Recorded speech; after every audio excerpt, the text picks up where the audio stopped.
শুক্রবার রাতে বগুড়া জহুরুল নগরের একটি ছাত্রাবাস থেকে শাহ সুলতান কলেজের এক শিক্ষার্থীকে র্যাবের পোশাকে থাকা একদল লোক অপহরণ করে নিয়ে যায়।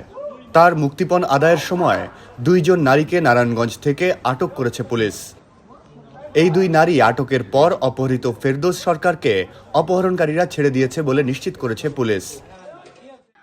তবে বগুড়া র্যাব 12 এর company commander M Abul Hashem Sabuj the daily স্টারকে বলেন, র্যাবের কোনো সদস্য এই ঘটনার সঙ্গে জড়িত নয়। একটি প্রতারক চক্রের সদস্যরা এই কাজ করেছেন। পুলিশের পাশাপাশি আমরাও এই চক্রটিকে ধরতে কাজ করছি।